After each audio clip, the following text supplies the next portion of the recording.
Some time ago I acquired this fancy turntable, and by a combination of buying stuff and being gifted, I started collecting some vinyl records. But I've run into a problem. I have nowhere to store them.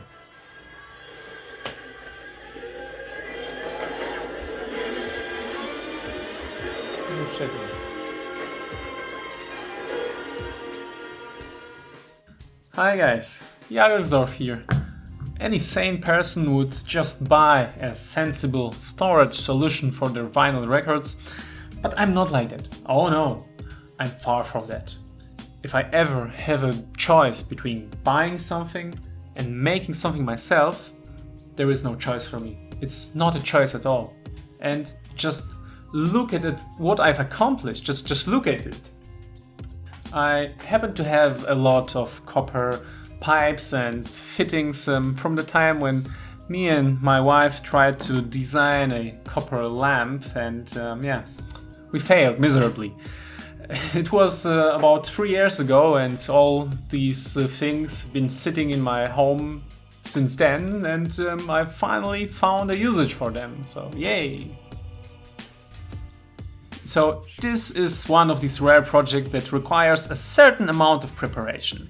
I whipped out my mini notebook, and after some deliberation I stumbled onto this design. A vinyl LP is roughly 40 centimeters in diameter, so a storage solution 30 centimeters high should look nice and support the records properly.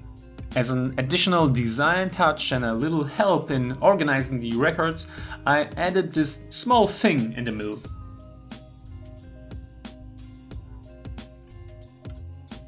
What comes next is the much less fun part, tallying up all the things I will need and calculating all the lengths of the pipe that I will need.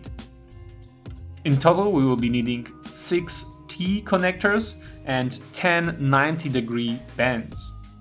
When it comes to the pipes, I'll have to cut 4 13-centimeter ones for the horizontal beams holding both parts of the record holder together, 2 14-centimeter pipes for the outer parts of the inner ring, 4 16-centimeter long pipes for the vertical parts of the rings that hold the record, 3 18-centimeter ones for the bottoms of the side rings and the top of the inner ring, 2 26-centimeter for the tops of the big outer rings, and lastly 4 2-centimeter long pipes as connectors between some of these fittings. To cut the pipes you really need a specialized tool, a pipe cutter. I bought the cheapest available one for about 7 euros and managed to cut the pipes with it and my fingers as well with no problem. The hand gets tired pretty quickly from holding this tiny thing, so if you can get one with a handle, then please do that. This thing is extremely simple to use. You simply screw your pipe into it and spin the round blade around, tightening the screw every few rotations. Before we proceed, a quick proof that I do indeed have pants on, contrary to common belief.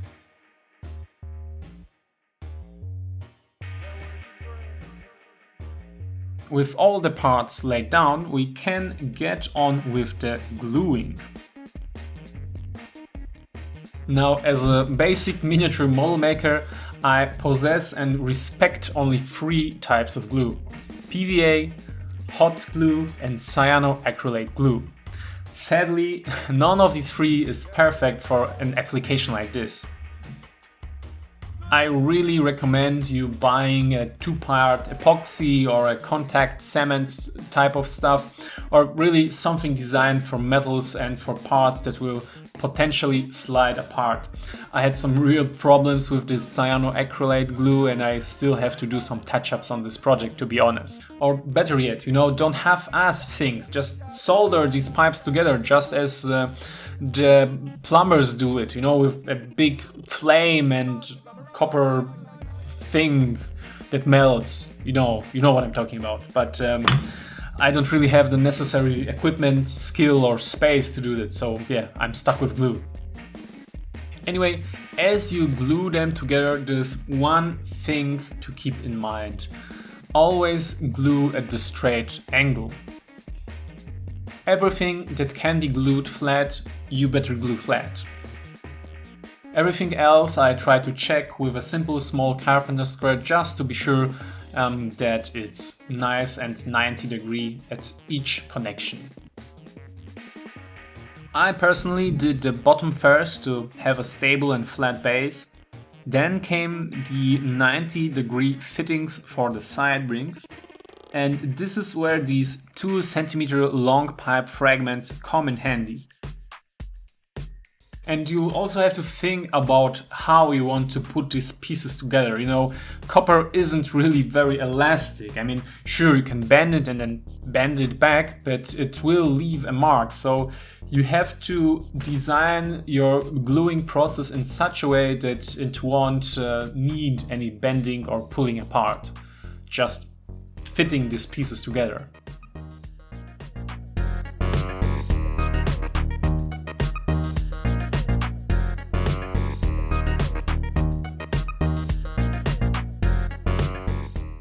Before the whole thing gets too unwieldy, I glue felt pads underneath and then I glue these top rings in.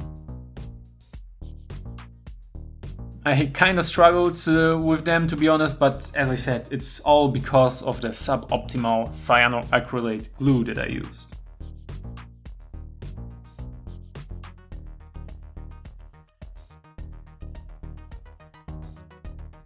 And remember, kids, do as I say, not as I do. Remember old Jagelsdorf's mistakes. And if you have any proper glue suggestions for a project like this, please leave a comment down below. And yeah, that's basically it. Now the records, instead of being stacked on top of each other and slowly warping, can be neatly stacked in my record holder. It has a nice industrial vibe and the color fits really nicely with my furniture and my record player.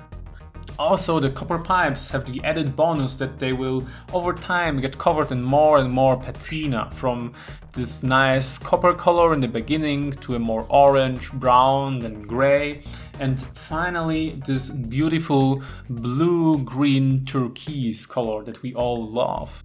And if you want to embark on this journey together with me over the years, please drop subscribe so that you're informed every time a new video comes out. And I hope you like this one, and I hope we'll see us next time. Bye!